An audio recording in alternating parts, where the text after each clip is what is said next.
Hello and welcome to episode 2 of Security by Behemoth. This topic is, why is Google not your friend? This is a fluid topic as the facts presented today may not be applicable in the future. At the time of this vlog, Google stocks were at 681 points. What monumental products or services do they offer at cost to be able to achieve that high of a number? I beg to differ. They offer Google Search, Gmail, Google Plus, and YouTube for free. They offer Android at some cost to the cell phone manufacturers that is fairly transparent to the user. In comparison, Apple has above average products in terms of cost and an extremely loyal customer base, yet their stock is only at $675. How does this make sense? Well, Google is known for data mining. They also have a few products that they offer at cost. I'll get into those, but the essence of this is data mining. The first product is the Google Search Appliance. It brings Google.com's algorithms to your network.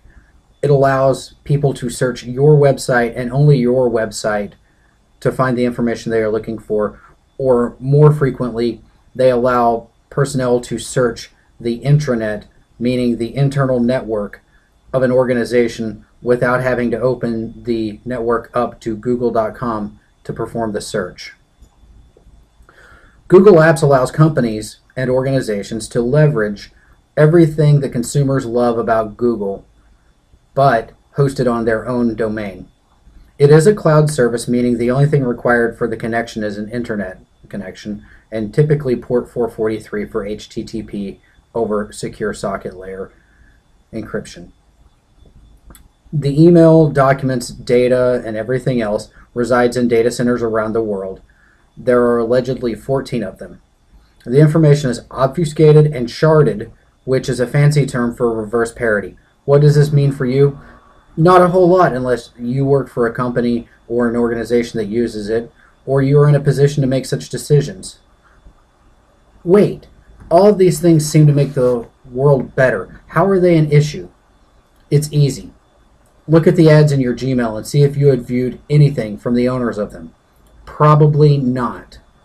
For example, to illustrate this, I went into my Gmail a few minutes ago and I looked and I had an ad from AMU to apply for a security management master's degree. This cannot be a coincidence because less than 48 hours ago I applied for a graduate program at another school in security management. How is this accomplished? Depending on who you talk to, it is an art or a science called data mining.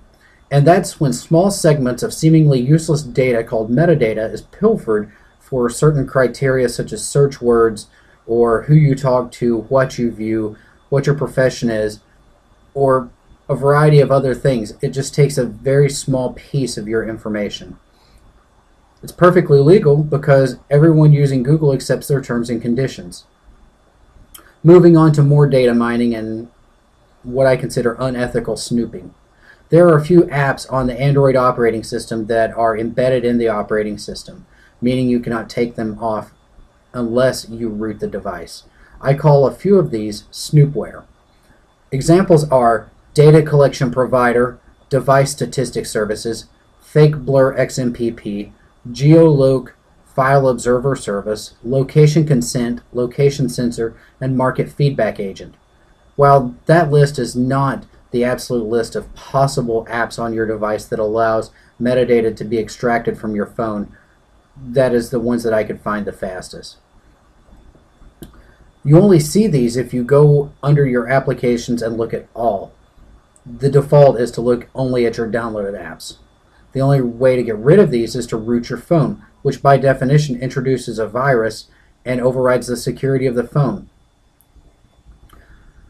An interesting thing that I found with the Android operating system is that while taking a specific class on Monday and Wednesday, I called a specific friend right after class on my way home.